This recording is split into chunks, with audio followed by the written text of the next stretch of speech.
Hello, welcome to today's episode called How to Be a Social Media Influencer. Today we'll be taking you through the tips and tricks your faves have come to master in order to be the success that they are today. Let's take a look. We'll be starting off with the basics called Know Your Numbers. There are 3 basic statistics on an Instagram post that brands should be looking at. Do they look at these numbers? We'll delve in further to find out whether these are the stats that they look at. The main stats to look at is impressions, engagement, and reach. Impressions of a post is the amount of times your post has been seen.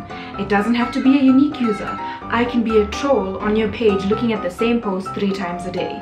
Or I can be a girl from high school who didn't like you, but I'll still look at your stories and view all your posts, not follow you and not like any of them. Engagement is the amount of times your picture was liked, someone commented on it, or your post was saved. For those pervs saving posts of bikini pictures, please stop. And then reach. This is the amount of unique users who have seen your post. So this means it's not your uncle or your auntie or your cousin who keeps stalking your profile. It's a unique user who will then eventually, hopefully, become a fan if you do your job right with these tips and tricks we'll provide you with today. The main part about being an influencer is your photography skills. So the first thing to remember is always to be photo ready. Let's take a look at this in action. The lighting looks perfect. Take a picture,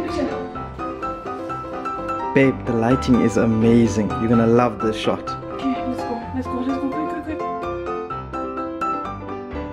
On the topic of photography, do ensure that you take your photographer wherever you go to avoid situations like this. Can you take a picture of me, please? Sure. Thank you. It's only one picture. Where's the rest? She said any picture. Yeah, babe, but you know. On the topic of Instagram, one of the most popular social media platforms, especially in South Africa, not counting Facebook because that's where all our teachers, aunties and uncles are, who are now slowly making their way onto Instagram. Do ensure that when you get PR drops from companies that you do the sexy unboxing in your influencer voice with the influencer filter. Let's take a look. So guys, I just wanted to share this with you for the longest time, and I just wanted to say thank you to Pick n Pay for sending me this gorgeous 1-ply toilet paper. You know, sometimes we think we need 2-ply, but 1-ply does the exact same job, you know. It's made perfectly and handcrafted amazingly. So you guys, don't forget to use the code POOPSCOOP for 10% off. How gorgeous. One key important tip to make sure that you are an influencer and that everybody knows what you ate on the perfectly laid out table, do stick to this tip. Make sure that everyone in your crew, your squad, your hashtag fam knows that they need to abstain from food. Okay, wait, don't eat. I'm hungry, hurry up.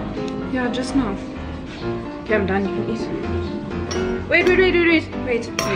If you do not get this perfect picture of what you ate, are you really an influencer? These are just a few tips and tricks to get you started on your influencer journey. Obviously, there are a lot more that we can tell you, but unfortunately, we can't afford to pay our model to demonstrate this to you. We're paying her in exposure, because after all, it's not like she has any bills to pay.